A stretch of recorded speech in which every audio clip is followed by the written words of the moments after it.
సుమన్ టీవీలో మీ business promotions కోసం ఈ కింది నెంబర్ను సంప్రదించగలరు.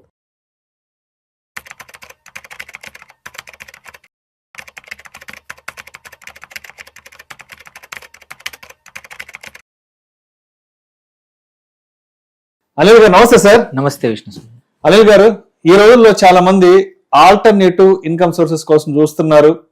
ఏదైనా ఒక ప్యాసివ్ ఇన్కమ్ సోర్స్ ఉంటే బాగుండు, ప్రతి నెల మనకు వచ్చే అంటే మనకి ఏదో ఒక సోర్స్ నుంచి ఎంతో కొంత అమౌంట్ ఒక ప్యాసివ్ గా జనరేట్ అయితే లైఫ్ ని చాలా హ్యాపీగా లీడ్ చేసుకోవచ్చు అంటూ ప్రతి ఒక్కరు ఆలోచిస్తున్నారు. అయితే గత 4-5 సంవత్సరాల నుంచి ఈక్విటీ ఇన్వెస్ట్మెంట్స్ మార్కెట్ అనేది బాగా బజ్ క్రియేట్ చేసింది. అందరూ కూడా పెద్ద ఎత్తున ఈక్విటీ ఇన్వెస్ట్మెంట్స్ లోకి వస్తున్నారు.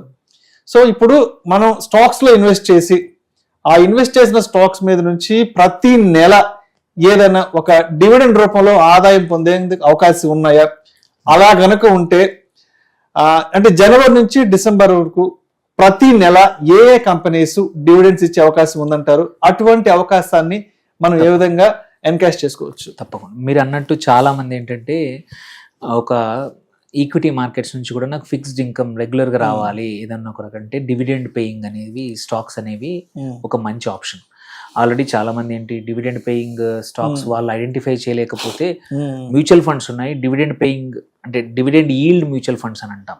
కొద్దిమంది వాటిలో చేస్తారు. ఎందుకంటే ఫర్ షూర్ ఏంటంటే ఈ కంపెనీస్ 3 నుంచి 7 to 10% వరకు డివిడెండ్ ఇస్తాయి. ఈ మ్యూచువల్ ఫండ్స్ కూడా అట్లాంటి, కానీ అందరూ మ్యూచువల్ ఫండ్స్ లో ఇంట్రెస్ట్ ఉండదు. మేమే సొంతంగా లైక్ ఐటీసీ లాంటి కంపెనీలు కానీ కోల్ ఇండియా కంపెనీస్ ఏవైతే రెగ్యులర్గా ఇస్తూ ఉంటాయో వాటిని వాళ్ళ పోర్ట్ఫోలియోలో యాడ్ చేస్తూ పోతా ఉంటాయి. ఏంటంటే ప్యాసివ్గా అప్పుడప్పుడు మనకి ఒక చెక్ వస్తుంది, అది 6%, 5%, అంటే మార్కెట్ వాల్యూ పైన కాదు బట్ ఫేస్ వాల్యూ పైన మనకి ఇంత పర్సెంటేజ్ అనేది పక్క వస్తూ ఉంటుంది.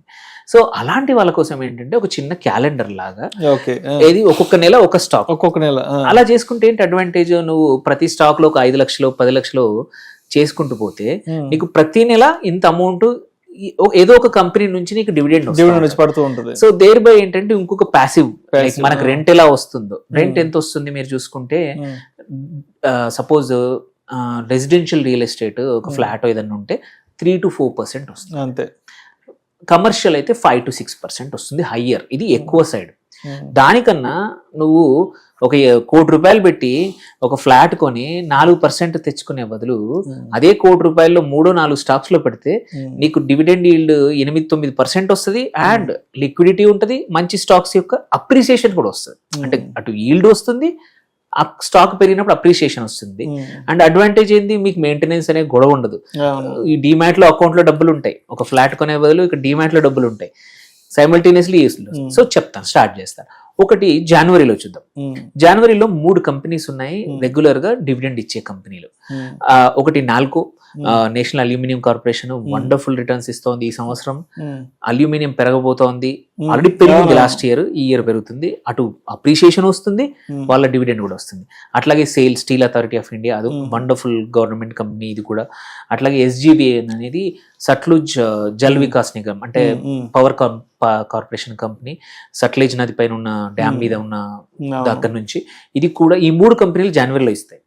అట్లాగే ఫిబ్రవరిలో చూసుకుంటే coal India, one of the biggest company, great opportunity general గా దీంతోటే కాకుండా ఇన్వెస్ట్ చేయడానికి. ఎందుకంటే కోల్ ఇండియాని లాస్ట్ 15 రోజుల క్రితం సెంట్రల్ గవర్నమెంట్ స్పెసిఫిక్ గా ఆర్డర్ ఇచ్చింది ఏంటంటే వాళ్ళ యొక్క అన్ని సబ్సిడియరీస్ ని ఒకటి తర్వాత ఒకటి లిస్టింగ్కి వెళ్ళండి, అంటే అన్లాక్ అవుతుంది వాల్యూ, కోల్ ఇండియా పెరుగుతుంది. Already first company coking coal అనేది ఈ మంత్ IPOకి వస్తోంది. అట్లా ఇంకా 7-8 కంపెనీలు కోల్ ఇండియా బ్యాలెన్స్ షీట్ కింద ఉన్నాయి, అవి కూడా రావచ్చు ఈ సంవత్సరం. సో ఒకటి నీకు dividend plus appreciation Coal India ద్వారా. అట్లాగే EIL అనేది స్ట్రాంగ్ కంపెనీ, ఇంజనీర్స్ ఇండియా లిమిటెడ్, వెనిజువేలాలో కూడా దీనికి ఎక్స్పోజర్ ఉన్న కంపెనీ, అక్కడ కూడా ప్రాజెక్ట్స్ చేస్తూ ఉంది across the world. EIL consultancy services ఇస్తూ ఉంది, ఇది కూడా ఫిబ్రవరిలో ఇస్తుంది. అట్లాగే NHPC, national hydro power corporation, అట్లాగే ఇర్కాన్ రైల్వే స్టాక్, ఈ 4 కంపెనీస్ కూడా ఫిబ్రవరిలో ఇస్తాయి. Next March another solid company BEL, Bharat electronics limited, wonderful గా పెరిగింది అంతకు 2 సంవత్సరాలు అండ్ స్ట్రాంగ్ ఆర్డర్స్ ఉన్నాయి. అట్లాగే గేల్, గ్యాస్ అథారిటీ ఇండియా ఆఫ్ లిమిటెడ్, హడ్కో, ఇది కూడా. ఇవన్నీ కూడా చూసుకుంటే మోస్ట్లీ PSU కంపెనీస్. షోర్ షార్ట్ గా రెవెన్యూ అంటే ఇట్లా డివిడెండ్ ఇస్తాయి. మనకే కాదు గవర్నమెంట్కి కూడా వాటా ఉంది కాబట్టి గవర్నమెంట్ కూడా వీటి యొక్క ఆదాయం పైన డిపెండ్ అవుతుంది. వీటన్నిటి యొక్క డివిడెండ్ కూడా గవర్నమెంట్కి 1,00,000 కోట్లు 2,00,000 కోట్లు వస్తాయి. సో మన కోసమే కాదు గవర్నమెంట్ కోసమైనా వీళ్ళు కంపల్సరీ డివిడెండ్ ఇస్తారు. ఇది మార్చ్. అలాగే నెక్స్ట్ తీసుకుంటే మనకి ఇలా ప్రతి నెల మనము ఏప్రిల్ చూద్దాం. ఏప్రిల్లో చూసుకుంటే ఆర్వీఎన్ఎల్, ఇది కూడా రైల్ వికాస్ నిగమ్ వీళ్ళు ఇస్తారు. మేలో వచ్చేసి ఎన్ఎల్సి ఇండియా రైట్స్ అనేది రైల్వే కంపెనీ. సో ఈ రెండు. జూన్ లో చూసుకుంటే ఆర్ఈసి స్ట్రాంగ్ రీసెంట్లీ బాగా పర్ఫామ్ చేస్తుంది. Pre budget wonderful stock to accumulate, అటు డివిడెండ్ కోసము అండ్ ఆల్సో అప్రిసియేషన్ కోసం. ఇంకోటి గుజరాత్ గ్యాస్ లిమిటెడ్. సో ఈ మూడు, ఇది జూన్లో ఈ రెండు కంపెనీస్. అలాగే మనం చూసుకుందాం ఆగస్టు, జూన్, జూలై, ఆగస్టులో కూడా ఏమున్నాయో చూసుకుంటే జూలైలో another power company PFC, power finance corporation. ఇది కూడా ఇప్పుడు ప్రీ బడ్జెట్ వండర్ఫుల్ అవకాశం ఉంది. Indian oil corporation IOC another. ఈ రెండు జూలైలో ఇస్తాయి వాళ్ళ డివిడెండ్ని, యాన్యువల్ డివిడెండ్ని. ఆగస్టుకి వెళ్తే ఓఎన్జీసీ, బీపీసీఎల్, ఐఆర్సిటిసి ఈ మూడు ఇస్తాయి. సెప్టెంబర్కి వెళ్తే Bharat Dynamics, BDL, NBCC National Building Corporation, SCI, Singareni Collieries, ఇవన్నీ సెప్టెంబర్లో ఇస్తాయి.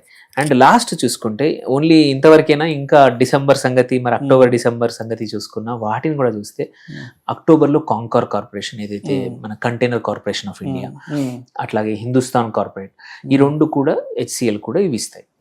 ఇవి కాకుండా నవంబర్లో చూసుకుంటే ఐఆర్ఎఫ్సి అనేది railway stock, Mazagon Dock strong company, defence stock. Irrespective of appreciation అంటే మన డివిడెండే కాకుండా లాంగ్ టర్మ్ కోసం యాడ్ చేసుకోవాల్సిన ప్రతి ఒక్కరు ఇన్వెస్ట్ చేయాల్సిన కంపెనీ మజ్గావ్ డాక్. ఒక 70,000 కోట్లు లాస్ట్ వీకే షిప్ బిల్డింగ్ కి గవర్నమెంట్ ఆర్డర్ రిలీజ్ చేసింది. One of the major beneficiaries Mazagon Dock. అట్లాగే పవర్ గ్రిడ్ కార్పొరేషన్, డిసెంబర్లో Rashtriya Chemical Fertilisers RCF. So on the whole ఈ 14, 15, 16 స్టాక్స్లో మీకు ఒక 2 ఫ్లాట్స్ ఉన్నాయనుకోండి. ఇప్పుడు హైదరాబాద్లో ఒక 3 BHK కొనాలంటే 1,20,000 నుంచి 1,50,000 వస్తుంది. దాని బదులు 2 ఫ్లాట్ల బదులు ఈ స్టాక్స్లో డివైడ్ చేసుకోండి. డివైడ్ చేసుకుంటే ప్రతి మంత్ మీరు కూర్చున్న చోట మీకు డివిడెండ్ ఇన్కమ్ వస్తుంది, which is equivalent to me rental income. Appreciation compulsory నేను రాసిస్తాను. మీ రియల్ ఎస్టేట్ కన్నా ఈ స్టాక్స్, ఈ స్ట్రాంగ్ స్టాక్స్ పక్కా పెరుగుతాయి. ఎందుకంటే ఒక కంపెనీ డివిడెండ్ ఇవ్వాలి అంటే దానికి గ్రోత్ ఉంటేనే ఇస్తాయి, ప్రాఫిట్ ఉంటేనే ఇస్తాయి. మార్కెట్ ఎట్లా పర్సీవ్ చేస్తుంది ఆ కంపెనీని, దాని పియర్ని బట్టి ఉంటుంది. బట్ ఈ కంపెనీలు మాత్రం స్ట్రాంగ్, అన్ని కూడా most of them PSUs. So మీకు ఎటువంటి ఇబ్బంది లేకుండా అప్రిసియేషన్ అవుతుంది. రియల్ ఎస్టేట్ బదులు ఇట్లాంటి డివిడెండ్ ఇన్కమ్ ద్వారా రెగ్యులర్ ఇన్కమ్ పొందొచ్చు. రైట్. అంటే ఇప్పుడు స్టాక్స్ లో ఇన్వెస్ట్ చేయడం అంటే ఏదో గుడ్డిగా ఇన్వెస్ట్ చేయడం కాదు.